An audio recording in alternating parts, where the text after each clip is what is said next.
Welcome back to Check Out the Stat by your girl Treasure Wilson, aka Stat Baby. So I know we usually start the show with my Superwoman of the Week, which we're gonna get into, but this is the basis of my Superwoman of the Week. So if you haven't tapped in, it's now time to tap in.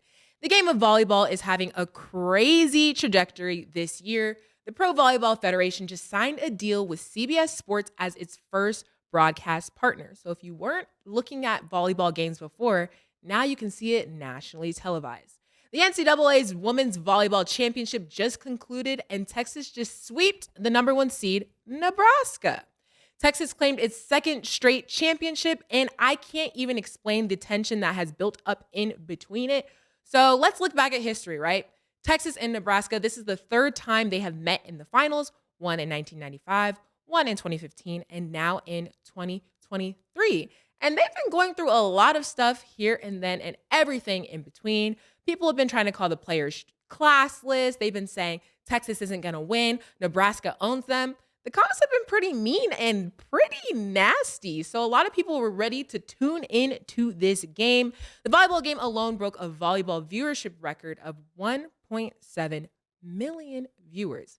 That's a record. So shout out to them girls because they were on a huge platform and had so many people tuning in. But the actual attendance of the game, which was played in Tampa, Florida, was 19,727 people, which broke another record. So shout out to them volleyball girls.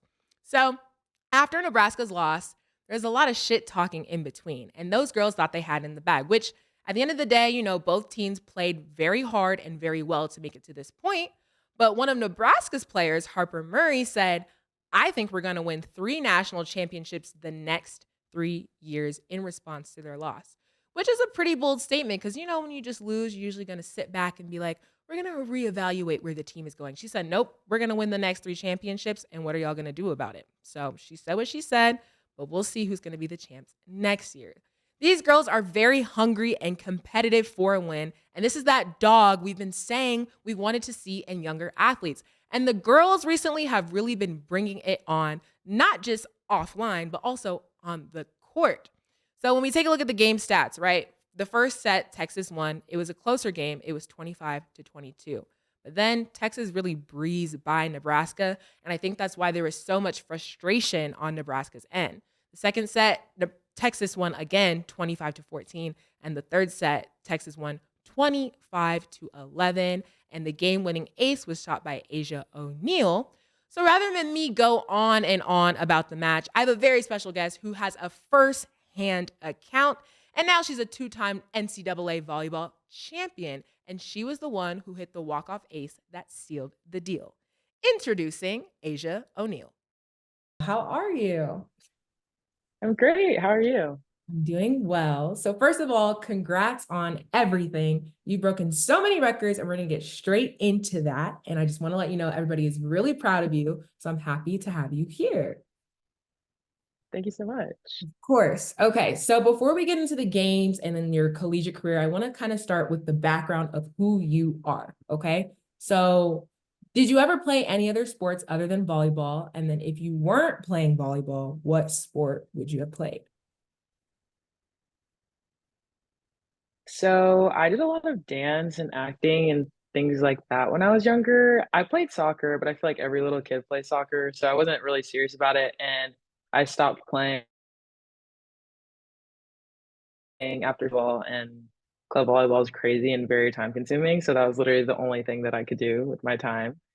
But so I've really been doing that since then. But I think if I played another sport, I had a short stint with like gymnastics and I really liked it, but I got to the point where I was too tall and like my feet were touching the ground and I was on the bars. So I would say if I was not 6'3", I think gymnastics would have been where I would have wanted to go. Okay, that's dope. Are you not scared of like injuring yourself? Like, has that never been something that like scared you when it like came to like doing flips and stuff like that? You would just go for it? I mean, I was kind of scared and I wasn't super advanced. Like I wasn't anything crazy because I think I stopped doing gymnastics in 4th grade. So I was really young because I was already really tall. But I feel like when you're that young, you don't really have any fear. You're just like, oh, I'm gonna do it, whatever, have fun. But thinking about it now, the stuff they do is insane. And I think the fear would have started to creep into my mind once I got a little older. Yeah, that's what I always think about. I'm just like, I think the concept of gymnastics is so cool, but actually doing it, I don't know if I could do it. Okay, Yeah. so your dad is an NBA All-Star, Jermaine O'Neal. Growing up, were you always watching sports? Were you super competitive? Like, what was the nature of like your household and the environment that you grew up in?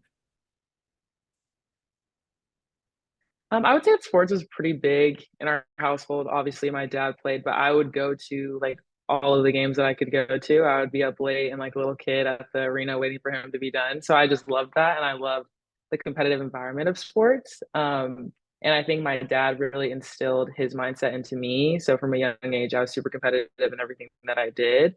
And then once I got to middle school and I started actually taking sports really seriously, I think the competitive nature just kind of came easy to me. So our household and our family is already competitive in itself. And I think that just really comes from my dad being a high level athlete and him kind of just putting it on me and my brother and us just it all, I don't know, falling into place. Yeah, that's super dope. So when did you realize like, you know what? I'm kind of good. Like I could take this to the next level. When did that kind of hit? I got my first college letter in eighth grade. And once that happened, I was like, oh, so this is real. Like, this could take me to the next level. And I still was pretty raw in eighth grade. Like, they definitely just were interested based off like pure athleticism and just what they probably saw for my future. I was not great by any means at 14 years old, but my freshman year, I switched to a different club and we ended up being like 98-2 or something crazy, which is a lot of games I played, which I don't know why we played 100 games. But I realized that year that I was actually really starting to excel and I had really good coaching and I was starting to learn a lot. And that's when more colleges started to like really reach out. And so that year I was like, okay, this could really take me somewhere really, really big. Super, super cool. So I know during the course of your career, you had to get two open heart surgeries, right? Mhm. So I know that was probably a really hard process. In that moment when all that was going on, did you ever think, I want to quit? Like, I don't want to do this anymore. Did that ever come across your mind? Yeah, it's crazy because it literally never did. And I've talked to my dad about that many times about he would always say, like, you're so strong. Like you didn't have to have this surgery. You could have just quit volleyball. And to me, that never even crossed my mind. Like quitting wasn't an option. Like I felt like my career was just getting started and I knew that I wanted to do this. So I never even for a second was like, should I do it? Like it just, I don't know. Something in my mind just told me like, there's no other option on the table is we're doing this and we're going to go forward. So yeah.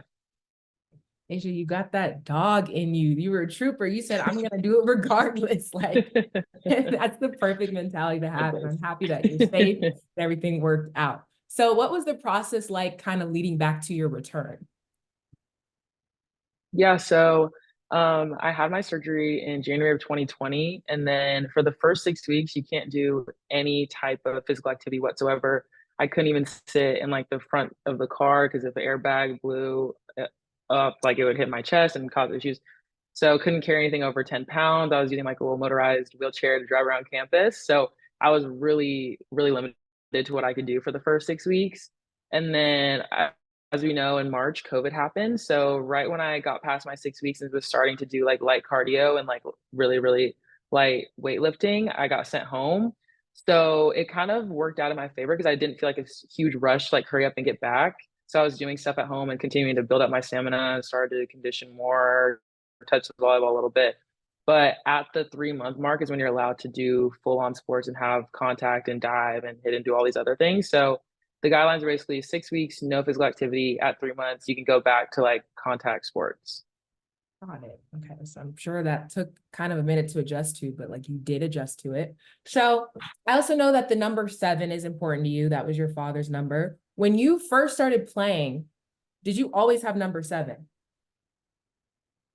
So I did not because my first year we were in the group message and they're like, everyone say your number. And literally right as I was about to type 7, this girl at the time, like this girl typed it immediately, and we ended up becoming best friends, and it was fine.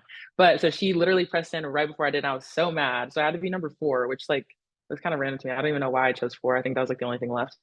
But she ended up up leaving after the next year. So then I was able to get number 7.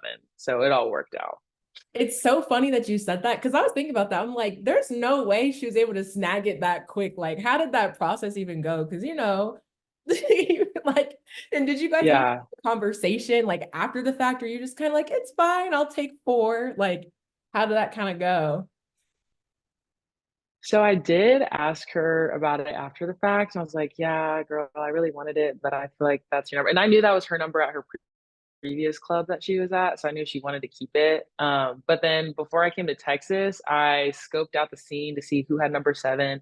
And the girl who had it before me at Texas was 2 years older than me. So I knew that the year before, I was like, I just need to make sure nobody takes 7. I need to make sure it's on lock. And I asked my coach, I was like, hey, is anybody thinking about taking the number? He was like, oh, no, it's all yours. Like, we made sure we saved it for you. Like, thank God. So college, I was fine. High school, I was fine. But club volleyball is where I didn't have it for 2 years.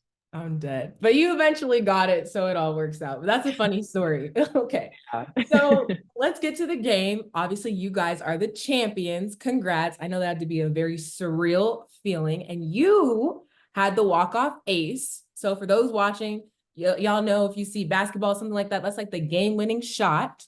So what was that feeling like? What was going through your head, your mind? What was it like? It was definitely very surreal. I remember it was match point. It was 24-11. So like I knew we were gonna win the game at that point because we were up by 13 points. So I was like, we're definitely gonna win.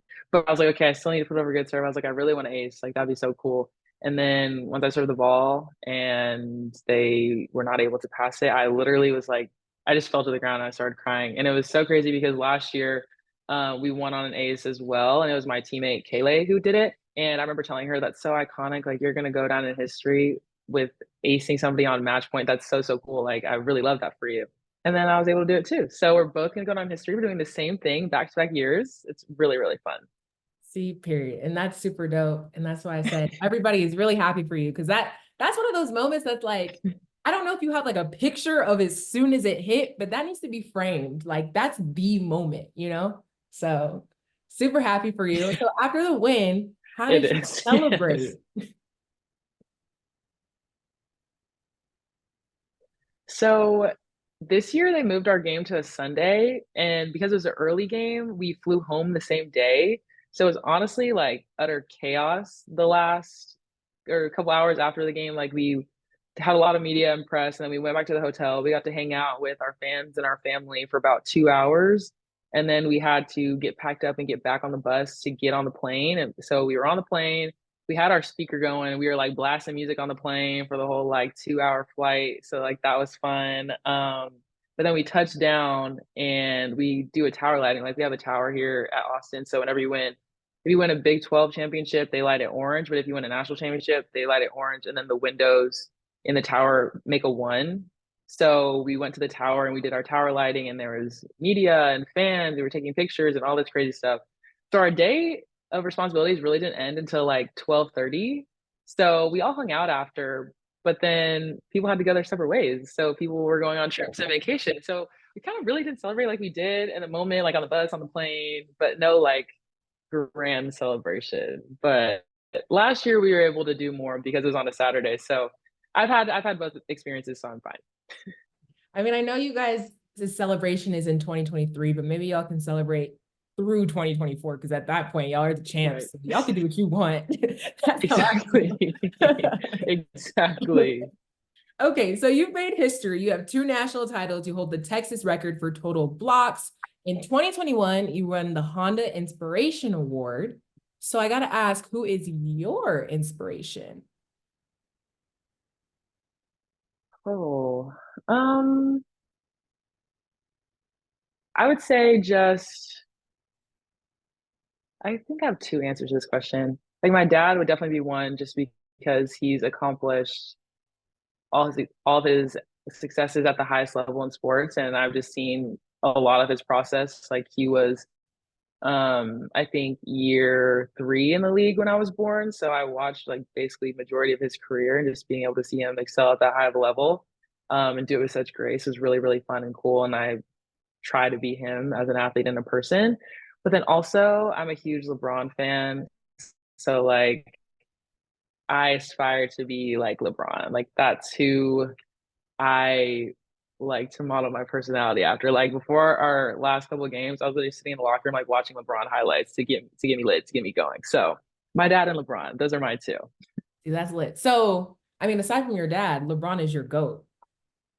Yeah, he is. LeBron is your GOAT. Y'all heard it here first, because He you is. know that debate. That's a running debate. Okay. Yeah, So I it got is. two more questions. So you made history again, becoming the first draft pick selected by the Columbus Fury in the Pro Volleyball Federation. What are your goals moving forward as we enter 2024?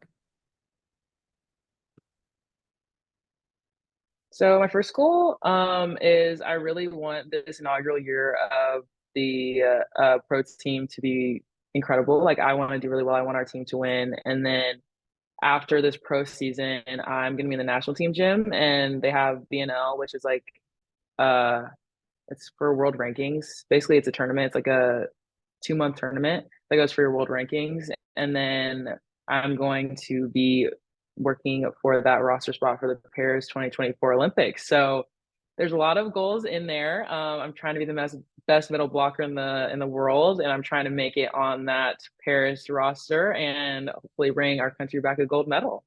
See, and you will do it. We are all rooting for you. That's super, super dope. And I can't wait to see it happen. Okay, so like I said, two Thank more. you. This next one's kind of fun, right? So it's the end of the year. Everybody's getting their Spotify Wrapped, their Apple Music replay. Who is your top artist? Because I know you got to be listening to music when you're warming up, getting into the groove. So I'm definitely a Spotify girl. Spotify over Apple Music all day. But my top artist was Drake. Drake is my top artist like the last 5 years. It's never not gonna be Drake. I was in like 0.001% of his top listeners. So I'm locked in with Drake. You there? Did you get to go to his concert or no? I did. And he met our women's basketball team and didn't meet our team. And I was so sick. Like I actually shed a tear right here in my kitchen. I was so sad. It really broke my heart. So hopefully one day I'll meet Drake. He's a Scorpio. I'm a Scorpio. My birthday's the day before his. Like I feel like we're just meant to meet eventually. Y'all locked in. He got to run it back 2024. He's going on his second tour. So maybe I know. diligence, Yeah. come back, get right. So hopefully Drake. Hopefully. We'll see you back 2024. Okay, so my last question. My show is all about women empowerment. Are there any women that you would love to give a shout out to?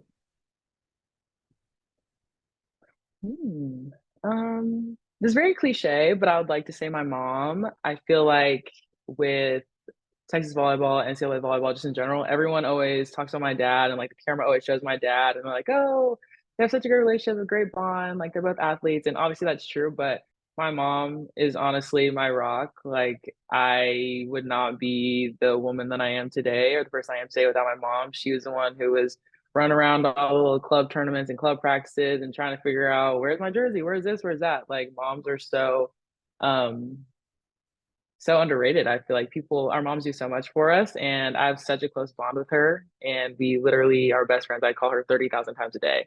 So I like to give a shout out to my mom because she's incredible, and she definitely doesn't deserve, or she doesn't get the recognition that she deserves. Period. I love that. And I agree. I call my mom so many times in a day too, for literally everything. So I know exactly what you're talking about. Well, Asjia, thank you for being here. What are your socials so people can follow your journey? Yes, you can follow me on Instagram and Twitter or X at Asjia O'Neal, ASJIAONEAL. And then my TikTok is Asjia A. O'Neal. Perfect. There you guys have it. Asjia, thanks again for being here. We're going to go to break. And when we return, we will get into Ain't No Way.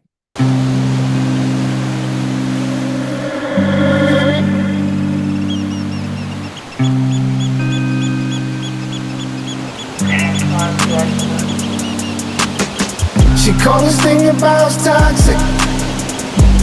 4 years and counting. Got you feeling like an option. Maybe I'm my own problem, babe. She tired of hearing I don't know. What's stubborn in me won't fall. Dealing with this thing called trust. But she really thinking about it. She wanna be free. Why am I here? This woman wanna be free. Hell, I don't wanna see her walk away. I wish somebody told me the rules. Disagreements let her win, and it's cool. Even when I'm right, this ain't about you. Welcome back. You know we got to get into Ain't No Way. Moving along to the crazy things that have happened this week. I'm just going to give a slight warning. This is a very tragic story, but it's sports related and it's happening right now, so we got to talk about it. Ain't No Way, ex-NBA G League player and his girl killed another woman over a Rolex. So first, I want to give my apologies to the family of Mariana Rogers. This is a very tragic story, and I hate that this happened. This shouldn't happen to anybody. But I'm going to give you guys details of the case that have now came out. So Chance Comanche is an ex-NBA G League player. He's now an ex-NBA G League player. Let's not forget, this man just had a game when the incidents happened, who was here in Las Vegas playing the G League Ignite.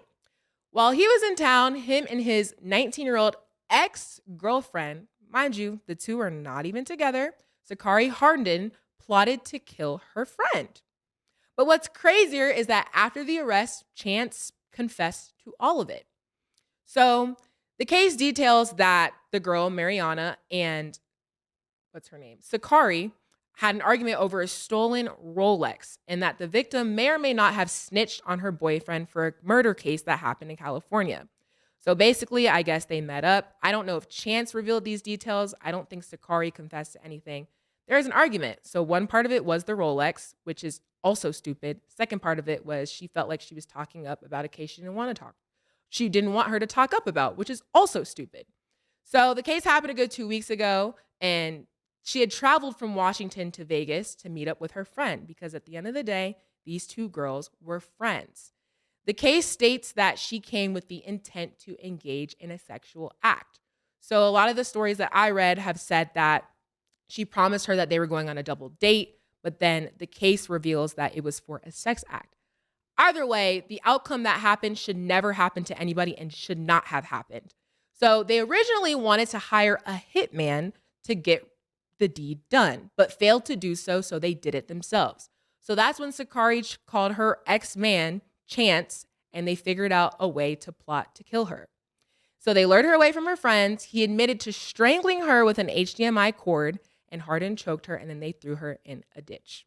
This is, like I said, a very tragic story, and I hate that this happened to this woman. This should have never, ever, ever happened to her or anybody for that matter. So here's the problem that I really have with this case, right? Chance got involved in something that he had no business even being part of, right? He's a G League player. He's playing basketball. You should know, and this is not even just as a player. Anybody should know, don't do stupid stuff like that. You're in to play basketball. This is what your purpose is. This is why you're in the G League, and you have a mission to play. You're going off doing stupid other things, worried about a girl who's probably not even worried about you, and you took someone else's lives in your hands. And honestly, you're going to have to deal with that for the rest of your life. There is no verdict yet for the case. It's still undergoing, but these are the details that he confessed to out of the words of his mouth, right? So my warning, just because I know I have a lot of younger viewers as well, is to just watch your circle and be careful who you surround yourself with. We all have goals in life. Make sure you stick to your grind and stick to your goals because you have a greater purpose.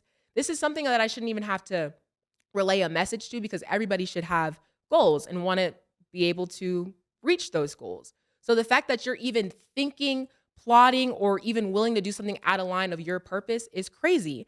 And then you're taking somebody else's life in your hands. I think this is the stupidest story I've ever heard. And, I hope, her family gets the justice that they need because this is a very sad case. And especially to the younger kids out there, please be safe going forward and watch your circle because this shouldn't happen to anybody. And it shouldn't even get to the point where I have to say watch your circle because obviously you trust your friends for a reason, but people are real crazy out here. And as you saw, one of the motives was men and money. It should never come to that point for a woman to be in a situation like this ever. So I hate that this happened, and my respects go out to her family, and I hope that they get the justice that they deserve. Okay, moving along to Tell Me What's Up. This is where we talk about questions that you guys ask me, because the stats wouldn't be the stats without questions and answers from you. So I'm not gonna lie, I post these questions up on my Instagram and I have y'all, swipe up and ask me whatever you want. You guys are real curious about my dating life. And this is not the show we're gonna do that for, okay? Like, you guys keep asking me what I look for. Do I have a minimum? That is for another day, because we are talking about sports and things happening in the industry. Okay, so somebody said, why is the NBA willing to try different stuff to get ratings, but the WNBA is not?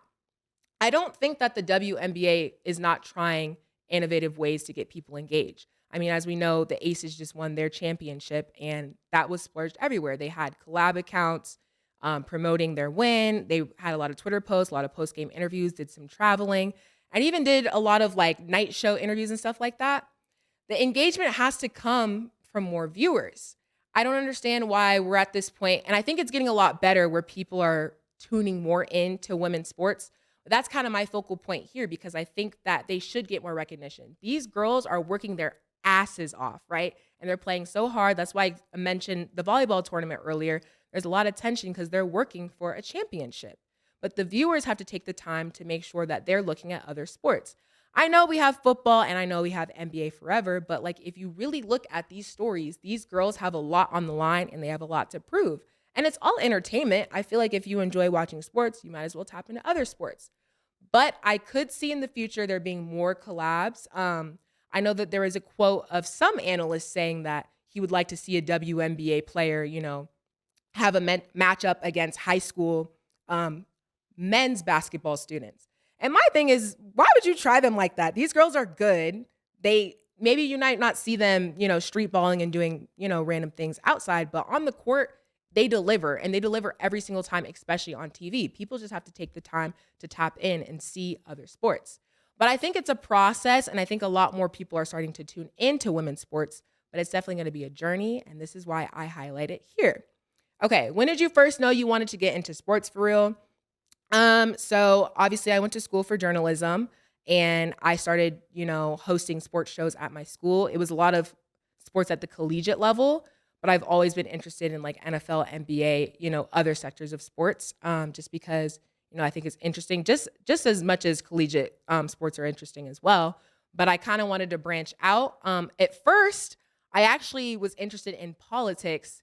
And then I saw just how a lot of things were changing. I think I have a lot more personality, and I just realized, politics wasn't for me. I could not see myself, at a CNN anchor desk, talking about the election race. And like, shout out to the people that can do it. I salute them. That just wasn't the path that worked for me, and I'm happy about where I am now. Okay, what would you say are the major changes being a broadcaster in 2023 compared to the 90s and 2000s? Y'all know your girl was not born in the 90s. I was born in 2001. I think I get a lot of questions still about my age. Yes, I am 22. I was born in 2001. But the differences that I've seen is that nowadays, I think a lot more broadcasters and platforms are open to change. You used to kind of have to do things a certain way, and this is especially what I learned. And you kind of have to be not afraid to think outside of the box. As we see, athletes and even now rappers are taking different platforms to relay information about sports. At the end of the day, you have to merge sports and entertainment, because you guys are watching because you want something fun to watch. But if it's just strictly, play-by-plays, announcings, I think people want to see more personality. I think people want to actually get more information from athletes directly. So I think that's the major change that has happened, especially this year. It's the year of the takeover. It's not just going to be your traditional reporters. Everybody has kind of taken a different lane. Okay, somebody said, who is your favorite rapper of all time? I do like lyricists, so my favorite rapper is definitely Kendrick Lamar. He has a great discography, and if you haven't tuned into Kendrick, make sure you do so you can learn a little bit more about me. And then the last question that I'm going to answer for today is, have you ever played a sport? So fun fact, I'm still waiting on the day where I can play Mase, because we've been talking about this forever. I used to play basketball in high school. Was I great star player? No, but I can play and I can shoot. I still dribble here and there. I don't really have a group of, girlfriends that want to go to the court and play a little one-on-one pickup basketball. That's just kind of something that my girlfriends don't want to do, which is fine. But, I'll go to the court, play a little bit myself. Maybe one day y'all see me play Mase or Cam. I just think it would be hilarious. But let me know in the comments who you think would win, because I be talking a lot of smack, because that's what I'm going to do, because I'm a competitor. But actually who will win, that's what y'all will have to wait and see. So y'all can hashtag check out the stat so we can continue the discussion next week. I always post a poll on my Instagram story. You can follow me on Instagram at Treasure Wilson, Treasure WILSXN. That is my username. And maybe next time your question or take will be featured. Thanks for hanging out with me and checking out the stats. I'll see y'all next week.